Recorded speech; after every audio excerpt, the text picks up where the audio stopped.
Remember Zombie Lake from a few weeks ago? Strap in, this is the bad version. Oasis of the Zombies is a 1982 horror film from director Jess Franco. It's a remake of the 1981 film Zombie Lake. Just so you know, this movie is not suitable for audiences under the age of 13. Also, it's not suitable for over 13 either. The movie opens in the desert.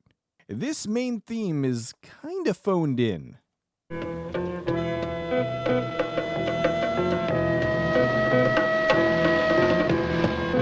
Two women are driving around until they find an Oasis. This Jeep's been sponsored by JVC.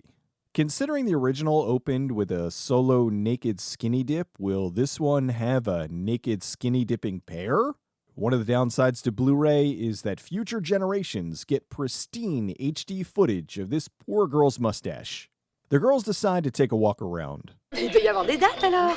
Non, pas à cette époque. Listen, ladies, I know it's hard to find a man, but this is ridiculous. They walk for a bit, and one of the girls complains that it's too quiet. C'est silencieux. Oui, c'est sombre aussi.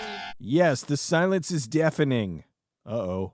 Bones! And swastikas! Then this girl's terrified by a wheel!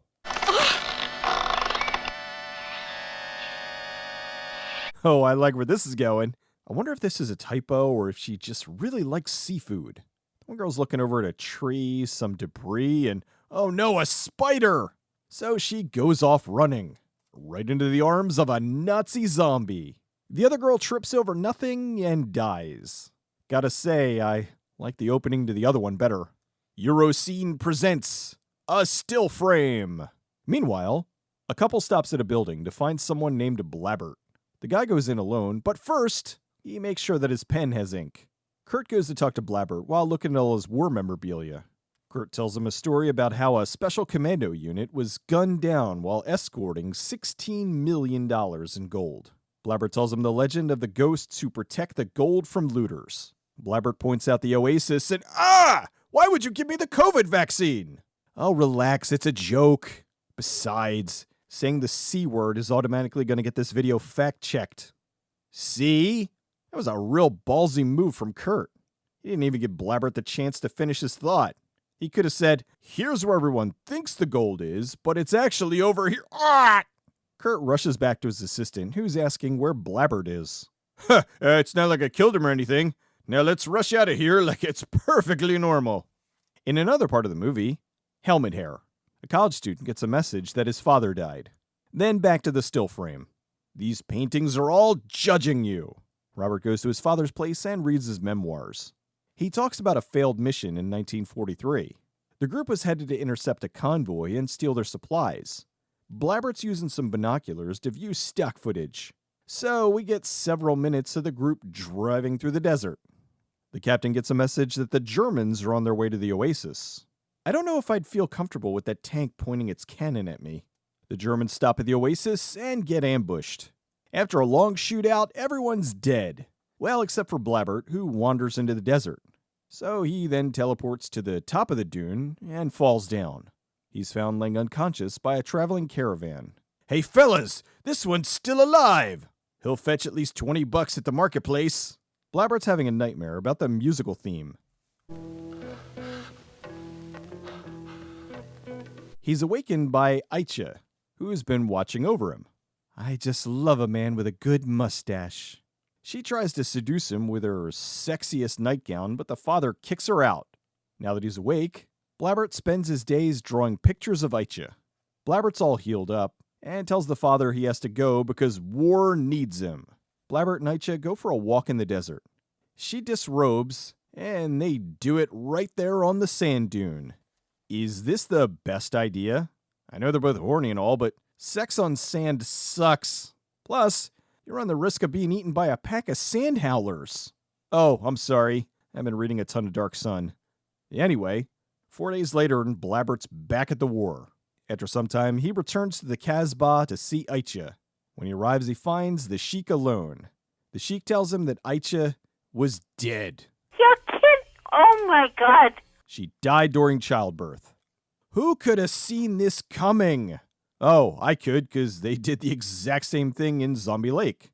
Back in the present, Robert is telling his friends the story. After fighting off some Germans, he found the jackpot of gold and hid it in the Oasis. So naturally his friends want to go find the gold and be rich.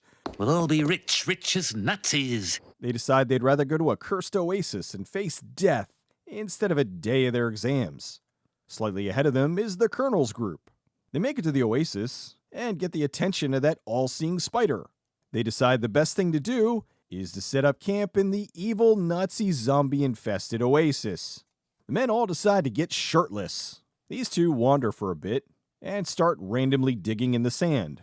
This upsets someone with a can and a washboard.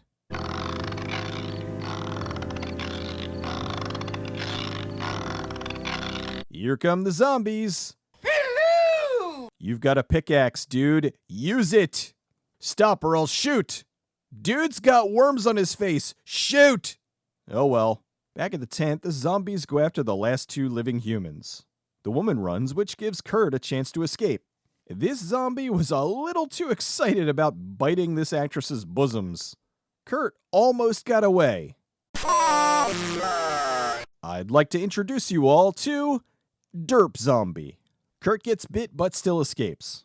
Oh, this ain't good. The college students go looking for places to buy fezzes. I think this is one of the Phantasm Jawas all grown up. The gang meets a camera crew. J'ai appris qu'il y avait un Européen très malade dans un douar voisin. Someone is sick? Let's all go look at him! They go to see Kurt, who's talking about the dead. Hey, Robert, it's the guy who killed your dad. I'm just now realizing his name is Robert Blabbert. Robert tries to get him to tell him where the oasis is. Well, it's very nice of him to land on this pile of hay. So when he dies in a minute, they can just torch him. Very easy cleanup. All right, burn him. Oh, that's just awful. What, that we're burning this guy? No, that we have this beautiful fire and no s'mores. The next day, dumb people are skinny dipping. The director tries to get artsy here. They seem chummy after meeting 10 minutes ago. Erica heads back to the camera crew and they take off. The gang goes to see the Sheik. I hope it's the Iron Sheik. The Sheik's clearly older. He's got some spray-on gray hair. Robert asks about his mother. He then learns what happened all those years ago. The Sheik tells him not to go to the oasis. They part ways, and the gang drives off to stupid doom. They drive for a while and, yep, it's a desert. They drive a little further and find the oasis. They search around for a while, find some body parts, and oh, there's that spider. They find the camera crew dead, but Erica's still alive. This guy stays alive long enough to tell them, beware of the zombies. So Erica's friends were all killed by zombies. She's cut up pretty bad, but she's staying with them for the night because the cute guy she likes is here.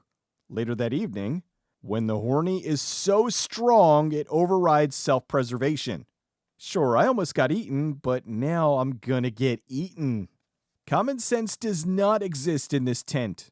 As soon as the kid nuts, he tells Erica he's gotta go. Here come the zombies. Noisy buggers, aren't they? I got an idea. There's a noise in the desert in the middle of the night. I'm gonna go investigate it alone. What could go wrong? Even the spider thinks this was stupid. So lots of close-ups of zombie makeup. And this guy again. The zombies move in on the camp. The gang build a fire to keep the zombies at bay. Erica is now realizing the dick wasn't worth it. I didn't know Molotov cocktails went off like grenades.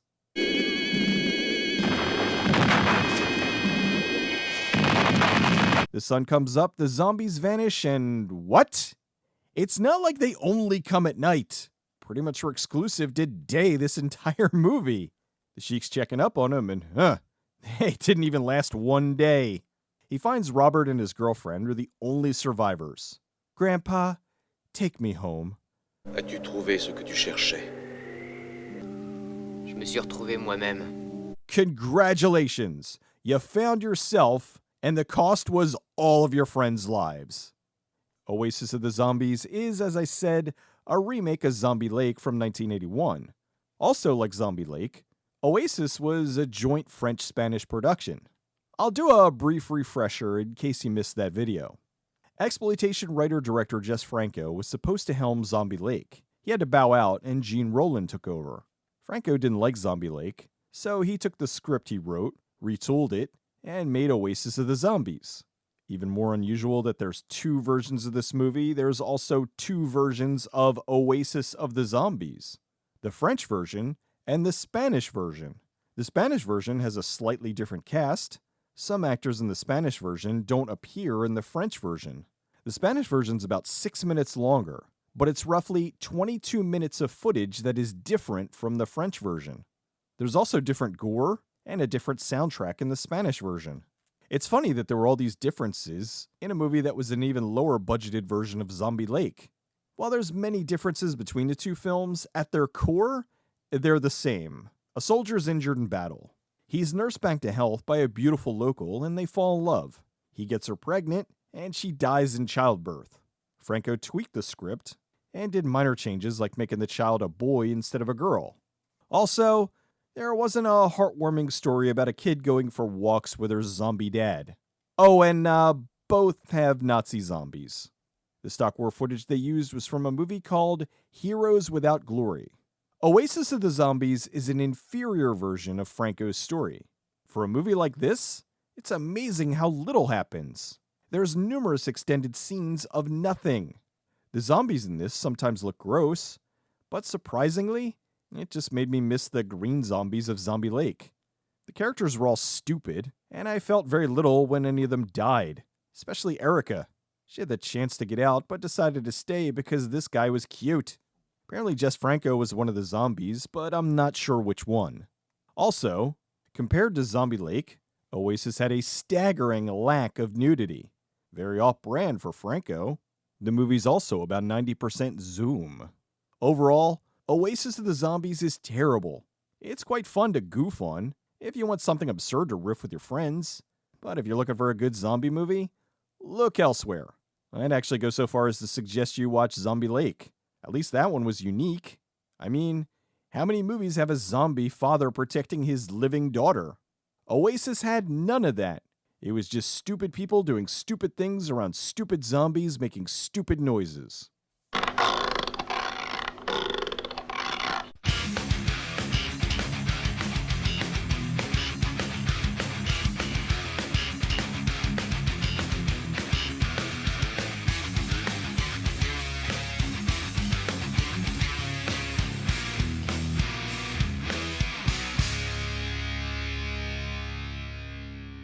Je sais, ça sent bizarre par ici. Ça sent le chien mort.